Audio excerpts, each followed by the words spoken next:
Hola a todos y todas, sean bienvenidos a una nueva emisión de su podcast En órbita. En el nuevo capítulo que vamos a desarrollar el día de hoy, quiero compartir con todos los podescuchas un tema anclado naturalmente a esa seguidilla de capítulos, de episodios que hemos venido presentando a lo largo de los meses de abril, mayo y mes en curso, junio, y que refuerza un poco más o que permite entender un poco más parte de ese modelo de realidad ampliada que postuló en su momento Frank Keppel y que está cimentado sobre el origen de los postulados, planteamientos y el desarrollo práctico teórico que hizo en su instituto, en su laboratorio Robert Monroe. Particularmente, hoy vengo a hablarles del Gateway Experience o de la experiencia de puerta de enlace o puerta de entrada, para ser más concretos, que es básicamente el reporte que se desarrolla años después y que recientemente, hacia finales de los años 90, más o menos, década de los 90, se desclasifica, se hace público, se hace oficial y que coincidencialmente, recién entrados pleno 2023, ha tomado algo de relevancia, particularmente diría yo que en los Estados Unidos, Canadá, parte de Europa, a raíz de una red social, claro, que es TikTok, donde algunas personas que suelen subir aquí contenidos y demás se dieron a la tarea de explicar, entre comillas, en qué consistía. Me pareció algo curioso, pero lo paradójico del asunto es que tomó o adquirió relevancia y algunas personas se interesaron sobremanera, comenzaron a investigar, a buscar información, más allá de las 30 y, qué sé yo, 33, 34 páginas que hay acerca del informe y los puntos que toca el informe. Lo enigmático, diría yo, es que no se desarrolló suficientemente o no se logra explicar.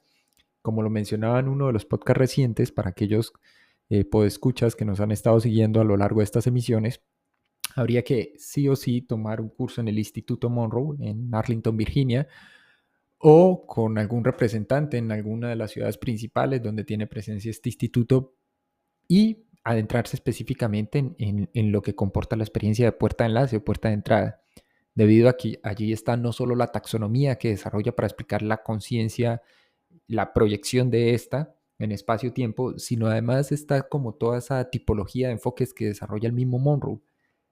Lo interesante aquí, mis queridos podescuchas, es básicamente que el informe no fue desarrollado por la CIA, tal y como lo han dicho muchos de estos creadores de contenidos en diferentes redes y medios, sino que es la CIA la que hace público el informe a través de un acta de recopilación de información y concretamente de un informe de inteligencia que fue suministrado en aquel entonces por ya les digo, un teniente coronel, Wayne McDowell. Así es la persona que firma el informe y es a la fecha de quien se tiene conocimiento cuando se hizo público. El informe está fechado, data del 9 de junio de 1983 y se hace público y se presenta porque formaba parte del Departamento de Defensa de los Estados Unidos y de una unidad de inteligencia y contrainteligencia, de la cual ya les hablaré, hasta el año 2003. Septiembre 10 de 2003 se hace público el informe.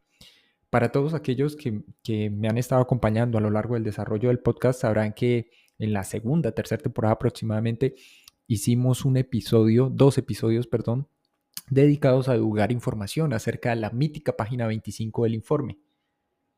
Como algunos recordarán, y para aquellos podescuchas nuevos que recién se están vinculando a este episodio y al podcast y al contenido del mismo, pues les recuento, esa página aparentemente se había perdido y es a través de un reportaje de una sección de Vice, de este medio informativo norteamericano, que se dan a la tarea de buscar, encontrar la página y explicar en qué consistía y el por qué había cierto halo de misterio en torno a la misma, por qué se había perdido, cuál era la información que definitivamente resulta algo sensitiva o delicada si se quiere y por la cual no se hacía público el informe en su totalidad.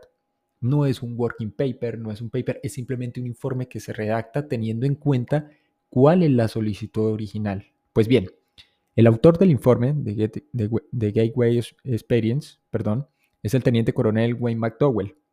El informe se desarrolla justo hacia mediados de 1983 y es un encargo por parte del comandante y jefe de un grupo operativo del ejército de los Estados Unidos. Ojo, aquí es donde esto empieza a ponerse interesante.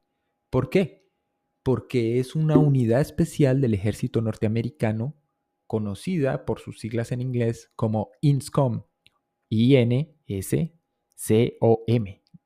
La INSCOM vendría a traducir algo así como Comando de Inteligencia y Seguridad del Ejército de los Estados Unidos. Se trata de una unidad de inteligencia y contrainteligencia que lleva a cabo operaciones de seguridad basados en información y que lo que hace es suministrar reportes constantemente a los comandantes del ejército de los Estados Unidos de las diferentes divisiones que hay, ¿no? Dentro del complejo militar industrial norteamericano. Naturalmente, la INSCOM funge como socios de la comunidad de inteligencia norteamericana y contribuye en la toma de decisiones de carácter nacional o cuando repercute y tiene que ver en términos de geopolítica a nivel internacional. Yo sé que a este punto, y aquí es cuando todo esto comienza a adquirir como cierto tono metaficcional, si se quiere, pero no porque lo sea, sino simplemente por el calado y la envergadura de este reporte, de la puerta de enlace o puerta de entrada, y es el encuentro que tiene el INSCOM tanto con Robert Monroe en su momento, hacia la década de los 80, como con algunos de los operadores, partícipes e ingenieros, porque había, acuérdense, un grupo de ingenieros electrónicos, de sonido, eléctricos y de otras áreas, así como físicos de partícula, físicos teóricos, que se habían involucrado profundamente con las actividades que llevaba a cabo el Instituto Monroe en Virginia y con el enfoque y el modelo de realidad de Robert Monroe.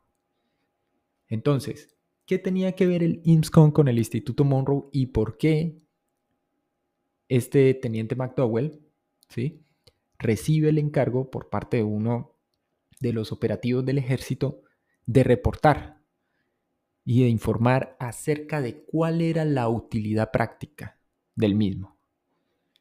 Curiosamente, a la fecha, es decir, 2023, no hay demasiada información disponible ni sobre el teniente coronel Wayne McDowell. Si hay un registro, ojo, hay un registro oficial datado con una fecha, un acta del INSCOM, fue miembro activo. Recuerden que esta unidad del ejército de los Estados Unidos está operativa desde 1977 a la fecha, a tiempo presente.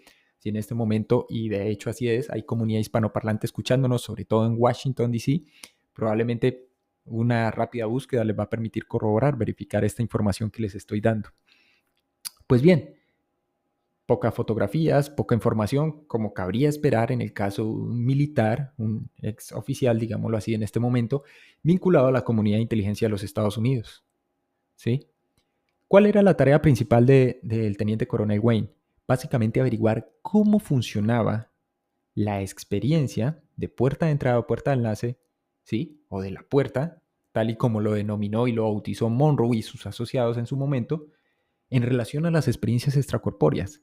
¿Qué utilidad práctica tenía eso? Pues bien, mis queridos podescuchas, qué mejor ocasión que esta para hablarles un poco, y prometido, esto también se va a tener que desarrollar en partes precisamente por la extensión tanto del informe como por las implicaciones del mismo para el tema que hemos venido trabajando acerca de este reporte. Hay dos puntos importantes.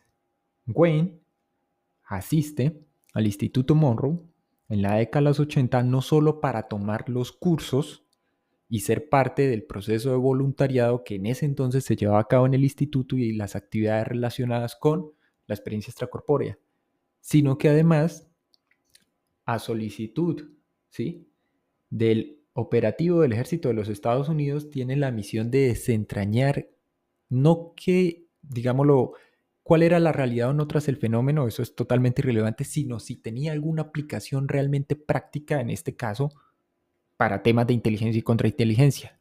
Por eso es que muchísimos años después, 2, 3 décadas casi después, recuerden que es hasta después de 2003 que se hace público este informe a través de un acta de desclasificación, la CIA se interesa en el asunto y dice, ok, vamos a revisar esto. Para ese entonces, Wayne se asocia, había un grupo también, una pequeña comitiva del ejército, específicamente de la unidad INSCOM, que ya estaba participando en las actividades que se desarrollaban en el Instituto Monroe con la venia del mismo Robert Monroe, pero recordemos que para poder luego redactar, compilar el informe y tratar de explicárselo a sus superiores, Wayne lo que hace es contratar los servicios de un científico estadounidense israelí de nombre Itzhak Bentov. Bentov, para ese entonces, era ya un pionero en el campo de la ingeniería biomédica y particularmente en la aplicación industrial de esta área, de este campo en particular, ¿no? Pues bien, el enfoque se supone debía ser lo más técnico y científico posible. Esto no les costó mucho, no porque contase con la ayuda de Bentov Wayne, sino que para la fecha, Robert Monroe, junto a Campbell y junto a otros dos ingenieros, el famoso físico Thomas Campbell, ya habían desarrollado particularmente un modelo que pretendía o permitía entender mucho más fácil qué es lo que se llevaba a cabo con la experiencia, qué es lo que se buscaba y cuál era el enfoque. Pues bien, vamos entonces a ello. Desde el comienzo el informe manifestaba la intención de emplear un método científico y objetivo para poder entender el proceso gateway o de la puerta. ¿Por qué se le llama puerta de enlace o puerta de entrada a esta experiencia? Porque el fundamento es la tecnología MISIN de la que hemos venido hablando en los últimos podcasts, que permite esa famosa sincronización cerebral que a su vez está anclada precisamente con esa función trascendente de la psique, tal y como lo entendía Carl Gustav Jung en su momento, acerca de, digamos, la sincronización cerebral, si se quiere, o de los hemisferios. En fin, antes de sumergirse en la experiencia de la puerta de entrada, Wayne entonces lo que hace es desarrollar un marco de referencia a partir de 3 ejes de trabajo, 3 metodologías, para entender, digamos, de qué iba o qué tenía que ver todo esto con el tema de la conciencia. Uno, así suena un poco extraño, ojo, y esto es lo que hace Wayne, poco o nada tiene que ver con el Instituto Monroe, pero él trata de entenderlo, digámoslo, en términos de los aspectos fisiológicos, si se quiere, implicados con meditación trascendental, específicamente qué, concentración,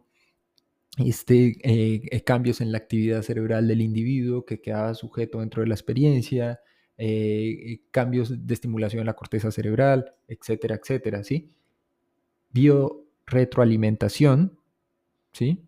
Entendido para ese entonces como una técnica, así como hoy en día se ha puesto tan de moda el famoso mindfulness, en su momento biorretroalimentación, y junto a eso, hipnosis, en el sentido ericksoniano del término, es decir, aquí no hipnosis del tipo New Age o cumberlandismo o cosas de esas, mesmerismo no, era hipnosis, ¿sí? Como un estado psicofisiológico o psicofisiológico y biológico en el individuo bastante particular, ¿no?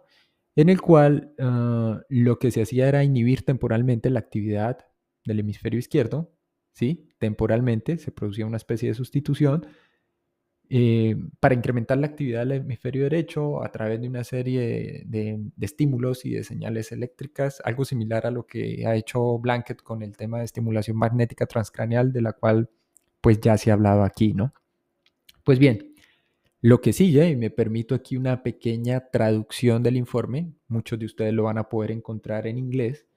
Para los que quieran una versión traducida más o menos, con gusto la puedo suministrar. Recuerden escribir a enorbitapodcast1@gmail.com o al correo electrónico academiaproyeccionastral@gmail.com. Pues bien, abro aquí comillas. Estos son más o menos palabras textuales del teniente Wayne McDowell.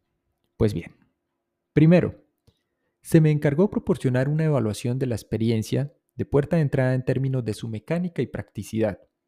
Cuando me dispuse a cumplir con esta tarea, pronto quedó muy claro que para evaluar la validez y practicidad del proceso, necesitaba hacer suficiente investigación y análisis de apoyo para poder comprender completamente cómo y por qué era que esto realmente funcionaba.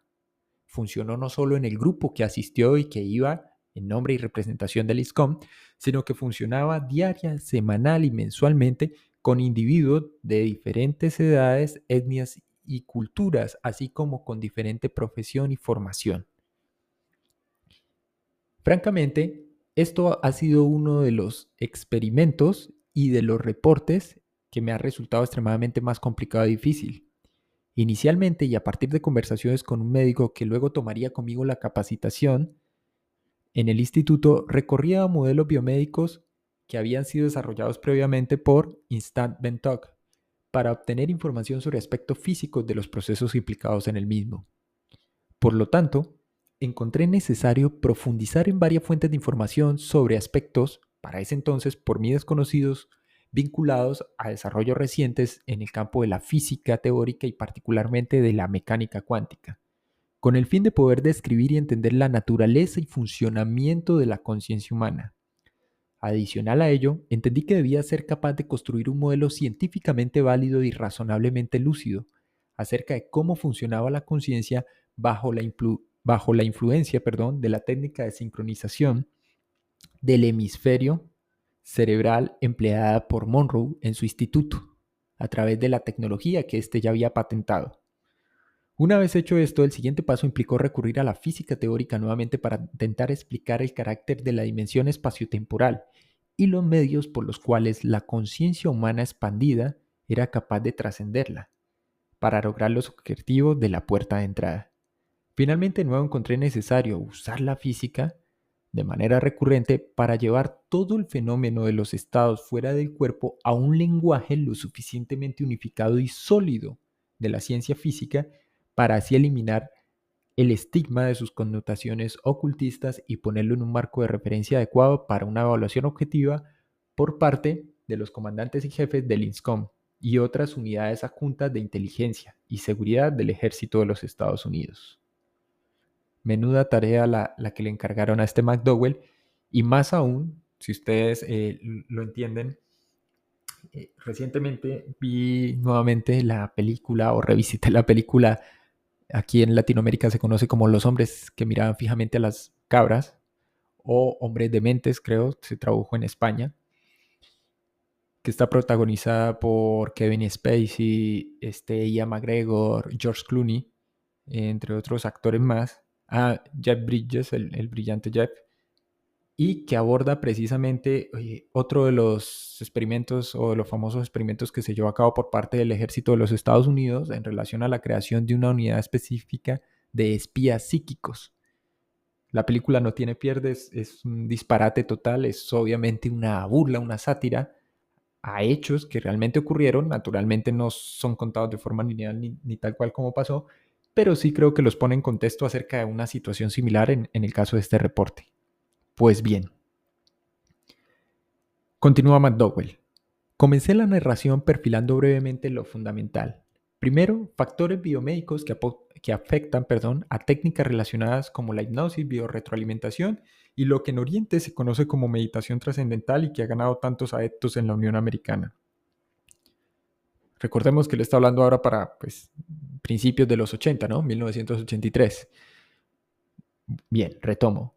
Esto con el fin de entender los objetivos y modo de funcionamiento y que pudiesen compararse con la mente del lector en relación a la experiencia de la puerta de entrada, a medida que se desarrollaba el modelo de su mecánica subyacente. Además, este material introductorio sería útil para respaldar las conclusiones del documento, y debo indicar que a veces estas técnicas relacionadas podrían proporcionar puntos de entrada útiles para acelerar el movimiento hacia la experiencia. 3.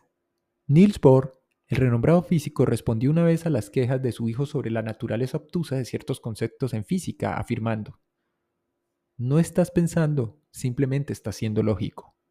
La física de la conciencia humana alterada trata con algunas conceptualizaciones y abstracciones que no son fáciles de captar o visualizar exclusivamente en el contexto del pensamiento lineal ordinario, tal y como estamos acostumbrados. Ojo, estas son palabras textuales de McDowell, del cerebro izquierdo. Es decir, dice, hay cosas que nos van a resultar un contrasentido total o que van a ir en contravía de nuestra intuición, del sentido común, tal y como lo conceptualiza y racionaliza nuestro cerebro.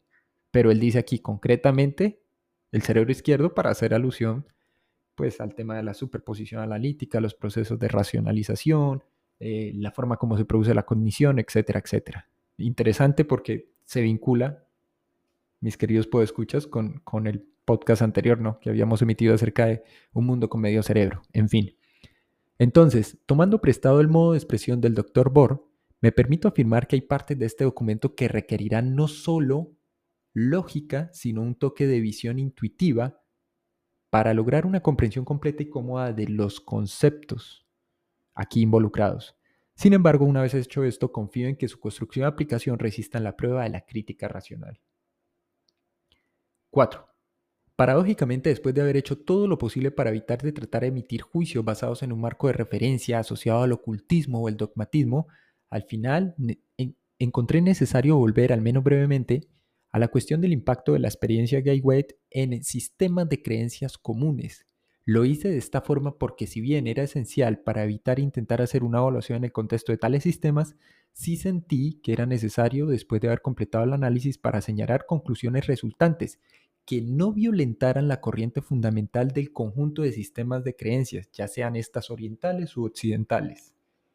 A menos, claro, que ese punto esté claramente establecido, existe el peligro de que algunas personas rechacen todo concepto asociado con la experiencia de la puerta de entrada o la puerta de enlace, a partir de la creencia errónea que contradice y que por lo tanto les es ajeno a aquellos que sostienen que es correcto y que es verdadero en el mundo occidental. Y finalmente, quinto, ciertamente este estudio no está diseñado para ser la última palabra sobre el tema. Lo considero un estudio introductorio, pero espero que la validez de su estructura básica y los conceptos fundamentales en los que se basa lo conviertan en una guía útil para un ámbito y un campo de estudio un poco más amplio y desarrollado por parte de INSCON, y que permita la capacitación de esta experiencia y el uso de los materiales allí involucrados. Firmado, Teniente Coronel Wayne McDowell, Departamento de INSCON, 1983, 3 de junio. Bueno, menudo asunto el que nos plantea, 9 de junio, perdón. Aquí McDowell. Quise hacer como este pequeño preámbulo en torno a lo que es la experiencia de la puerta de entrada para, en próximos y sucesivos podcasts, desarrollar punto a punto las principales características y, como él mismo lo menciona, materiales que están contenidos en este informe. Mil gracias a todos los podescuchas, a todas las personas que se han venido vinculando en las diferentes plataformas donde tenemos presencia, repito, Anchor, Spotify, Apple Podcast, Radio Pública. Ahora estamos en Podimo, nueva noticia para toda la comunidad hispanohablante, hispanoparlante. Nos encontramos en la plataforma Podimo, pueden buscar allí como En órbita podcast. Recuerden que también estamos en Amazon Music, en la sección de podcast, en nuestro canal de YouTube, En órbita podcast 1, si no estoy mal es como figura, ya lo checo aquí. Sí, En órbita podcast o En órbita podcast simplemente pueden buscar. Recuerden que si les gusta este contenido, los invito a que lo compartan, se suscriban en cualquiera de nuestras múltiples plataformas donde tenemos presencia, y nos veremos en una próxima edición.